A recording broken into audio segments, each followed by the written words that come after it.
미리 알고 가셔야 돼요. 특히 이 노트 1. 어려운 도형 문제는 이게 핵심일 거예요.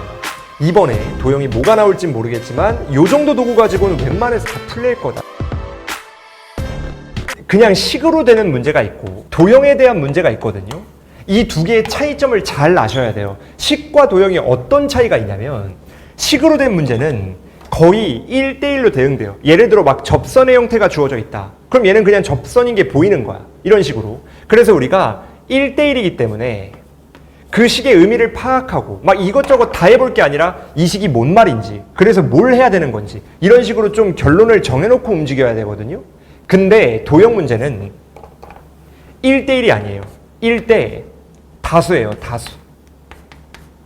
뭐 예를 들어 길이 주고 넓이 주고 뭐 각도 주고 다 똑같거든요. 도형 문제는 거의 길이 주고 넓이 주고 각도 주고 이거밖에 없어요. 근데 우리가 실질적으로 쓰이는 풀이들은 문제마다 사뭇 다르죠. 근데 식으로 이용한 문제는 웬만해서 1대1 매치이기 때문에 이 결이 달라요. 그래서 우리가 이 차이를 어떤 식으로 갖고 와야 되냐면 식은 1대1이기 때문에 무조건 선 생각을 먼저 해야 돼요. 생각을 먼저 하고 이 식의 가장 이쁜 부분을 우리가 추려낸 다음에 이런 식으로 풀면 답이 나올 것 같다라는 걸 생각하고 그 다음 얘에서 뭘로 이어져야 돼요? 풀이로 이어져야죠. 풀이. 그러니까 먼저 생각을 해야 돼. 손이 바쁘면 절대 안 돼요. 이걸 무조건 아셔야 되는데 도형은 좀 달라. 도형은 뭐가 중요하냐면 생각도 중요한데 일단 주어진 조건들 있죠. 뭐 길이라는 둥, 뭐 넓이라는 둥, 각도라는 둥 이런 애들. 주어진 조건에 의해 파생되는 다양한 것들을 일단 최대한 무조건 도형에 써봐야 돼요. 안 그러면 답이 안 보여. 할 수 있는 모든 것들을 일단 다 적으셔야 돼요. 그림에 일단 다 적으신 다음에 그래서 이런 조합들로는 이런 걸 쓸 수 있겠구나 라고 생각을 하셔야 돼. 손이 먼저 움직이면 안 되고 얘는 손이 먼저 움직여야 돼요. 도형은. 이 두 가지 관점이 약간 도형과 식을 이용한 문제의 차이점이죠. 왜냐면 어차피 직각삼각형, 뭐 이등변 삼각형, 뭐 삼각형, 원, 사각형 다 똑같기 때문에 결국에 우리가 도형 문제는 주어진 제한적인 도형들의 조건들로 풀이가 다른 거니까 결국 여러분들이 일단 다 표현하고 풀이를 적용시켜보자 라는 게 결론인 거죠. 그리고 또 하나, 도형 문제에서 가장 중요한 노트가 하나 있어요. 이걸 무조건 외우셔야 됩니다. 잘 봐요. 도형에서 제일 많이 나오는 실전 개념, 풀이죠. 뭐가 있냐. 한 성분을 길이가 될 수도 있고 넓이가 될 수도 있고 뭐 모르겠지만 한 성분을 두 가지 방법으로 나타낼 수 있는 거예요. 방법 나타내기. 이게 무슨 말인지 알겠나요? 아까 이 문제도 AC의 길이를 이걸 이용해서 같은 세타와 세타니까 이 길이 곱하기 사인 세타였던 게 있고 AC의 길이를 요 길이 곱하기 코사인 세타를 잡은 다음에 2배를 한 게 있었잖아요. 그럼 결국 AC라는 동일한 성분을 얘를 이용해서 두 가지 방법으로 나타낸 거죠. 그러면 지금처럼 한 성분을 두 가지 방법으로, 뭐 세 가지여도 상관없지만 거의 두 가지일 겁니다. 두 가지로 나타내지면 얘는 무조건 여러분들한테 관계식으로서의 이용을 당해야 돼. 식 같은 경우, 식으로 나온 문제는 관계식을 대놓고 주겠지만 도형 문제만큼은 이렇게 간접적으로 많이 나오거든요. 이런 캐치를 잘 하셔야 됩니다. 이것도 뭐 아는 사람들한테는 당연한 개념인데 제가 그 기출분석할 때도 많이 얘기했거든요. 뭐냐면 우리가 사인 법칙이랑 코사인 법칙을 쓰는 환경이 좀 달라요. 뭐 100% 이것만이다라고 할 수는 없지만 일반적으로 이 기준에 따라 나뉠 거거든요. 그래서 이 기회에 꼭 정리를 하고 갑시다. 뭐가 있냐면 사인 법칙을 주로 사용하는 첫 번째 상황 누구냐? 일단 문제에 각이 2개가 언급되고 변이 1개가 언급되잖아요. 그럼 이때는 코사인 법칙보단 사인 법칙일 가능성이 훨씬 높아요. 그 다음 두 번째. 이건 뭐 어떻게 보면 당연한데 공식 자체에 외접원에 대한 반지름이 들어있기 때문에 우리가 만약에 외접원에 대한 문제가 나와요. 그것도 심지어 외접원에 반지름이 필요한 거. 그럼 이때도 거의 반사적으로 사인 법칙은 일단 깔고 가야 돼요. 이 문제도 그랬죠. 반드시 아셔야 되고 세 번째. 이거는 잘은 안 나오는데 뭐가 있냐면 길이비와 혹은 사인 길이의 비율이 언급이 된 거예요. 문제에 대놓고 줄 수도 있고 간접적으로 줄 수도 있는데 우리가 이런 길이비나 사인비가 문제에 나오면 이때도 사인 법칙을 이용해서 풀어야 된다는 생각을 해주셔야 된다는 거죠. 그러면 당연히 이거 있으면 누가 있어요? 코사인 법칙이 있겠죠. 코사인 법칙. 얘도 하나씩 정리해 봅시다. 얘는 사인 법칙과 반대로 각이 몇 개? 한 개고 변이 몇 개? 두 개로 와야 돼요.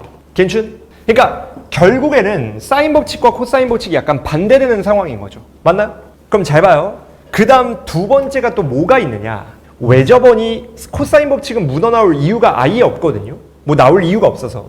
그럼 우리가 그거 대신 뭐가 있냐? 변의 길이가 세 개가 다 주어져 있는 거야.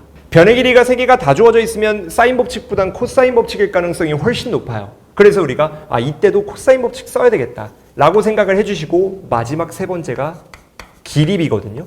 그러면 이때 의문이 나와야지. 아니 왜? 사인도 기립이고 코사인도 기립이니까 기립인 만능이냐 싶을 수 있지만 그건 아니에요. 왜냐면 사인 법칙의 기립이는 두 개만 있어도 상관이 없거든요. 근데 코사인 법칙의 기립이는 무조건 세 개가 다 있어야 돼. 두 개로는 답이 안 나와. 그렇기 때문에 사인 법칙과 코사인 법칙을 쓰는 환경이 주로 100%는 아니어도 일반적으로는 거의 대부분 이 두 가지로 나눠지더라. 그래서 여러분들이 문제를 풀다가 여기에 올리면 사인 법칙을 먼저 적용을 해보고 여기에 올리면 코사인 법칙을 먼저 적용을 해보셔야 돼. 중요한 얘기예요. 기립이 사인 B가 무슨 말이냐? 사인 법칙은 사인 A 대 사인 B. 그러니까 두 개의 사인의 비율은 마주보는 변의 기립이랑 똑같아요. 그래서 A랑 마주보는 A, B랑 마주보는 B. 그러니까 기립이를 가지고 사인 B를 딸 수 있고 사인 B를 가지고 기립이를 딸 수 있게 되는 거죠. 그래서 이것만 알아주시면 웬만해서 도형에 대한 문제들은 그다지 여러분들한테 자극이 안 될 겁니다. 그 다음 뭐 나온 김에 하나 더 적어보면 이등변 삼각형이 나오면 일반적으로 우리가 뭘 무조건 하셔야 되냐면, 이 문제에서도 제가 보여드렸는데 수직이 등분선을 일단 조지고 가야 돼요. 우리가 도형에 대해 정리할 시간이 그렇게 많지 않으니까 오늘 하는 김에 싹 다 해드리는 겁니다. 그러니까 도형이 꽤 많이 제한적이에요. 하나 더 적어봅시다. 만약에 삼각형 있죠. 삼각형. 세 변. 삼각형의 세 변을 한 개의 미지수로 나타내잖아요. 뭐 이제 변들 중에 일부는 이미 구해져 있고 여러분들이 그 중에 일부만 한 가지의 문자로 나타내는 게 성공을 했다면 일반적으로 우리가 이때는 뭘 제일 많이 쓰느냐? 코사인 법칙. 이걸 반드시 알고 계셔야 돼. 몇 가지만 좀 더 적어볼게요. 이제 도형 정리할 시간이 많이 안 남았어. 이제 우리가 커튼콜로 넘어가야 돼가지고 도형만 쫙 하기가 좀 힘들거든요. 볼게요. 직각 삼각형이 나와요. 직각 삼각형이 문제에 나오면 우리가 알아야 될 관점은 두 가지입니다. 주로 둘 중에 하나로 출제가 될 거예요. 케이스 1이랑 케이스 2번. 케이스 1을 어떻게 나누느냐. 케이스 1은 직각 삼각형이 단독으로 하나 나오거나 서로 닮음이 아닌 형태로 여러 개 나오는 거예요. 그럼 반대로 케이스 2는 닮음인 걸 얘기하겠죠. 자, 봅시다. 만약에 직각 삼각형이 나오는데 우리가 닮음이 아니잖아요. 그러면 이때는 일반적으로 뭘 많이 쓰느냐? 피타고라스예요. 피타고라스를 제일 많이 쓸 거예요. 단독으로 한 개가 나오거나 혹은 닮음이 아닌 거가 쭉 나오거나. 인정? 그 다음에 만약에 닮음인 게 여러 개 나오잖아요. 얘처럼. 이때는 삼각비.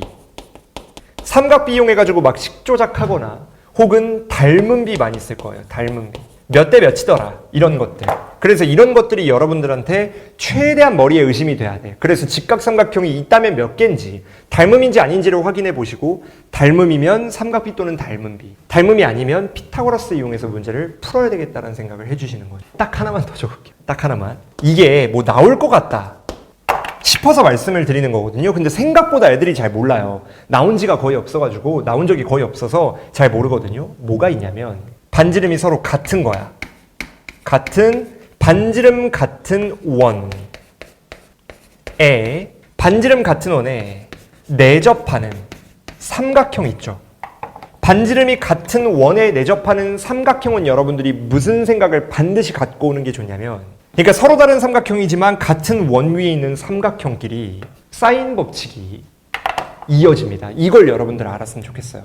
이유는 간단해. 사인 법칙 할 때 어차피 ER, 외접원의 반지름으로 묶이지 않아요? 사인 A분의 A, 사인 B분의 B, 사인 C분의 C, 그 다음 걔가 ER로 엮여있죠. 근데 우리가 반지름이 같다는 건 ER이 똑같기 때문에 사인 법칙끼리 이어질 수밖에 없죠. 그래서 아까 말했던 사인의 비율이 길이 비인 것도 만약에 조금 심화돼서 나왔을 때 원이 서로 달라 보이지만 반지름이 같잖아요. 그럼 걔네의 사인 B 또는 길이 B가 반대편으로 이어진다는 가 된다는 거죠. 그러니까 이게 생각을 안 해버릇하면 좀 힘들 수 있기 때문에 여러분들한테 그냥 미리 그냥 나올 법한 거 쫙 정리를 해드린 거예요. 미리 알고 가셔야 돼. 특히 이 노트 1. 어려운 도형 문제는 이게 핵심일 거예요. 어쨌든 도형 문제가 6월, 9월 토대로 봤을 때는 어렵게 나올 가능성이 그렇게 높아 보이지 않기 때문에 여러분들도 어느 정도는 내가 풀 수 있다는 느낌으로 문제를 접근해야지 그냥 도형은 나 무조건 틀릴 거다 이래버리면 조금 서운하거든요. 요즘 난이도가. 9월도 20번 같은 경우 너무 쉬웠잖아요. 빈칸 같은 거 타다닥 집어넣으면 끝났으니까.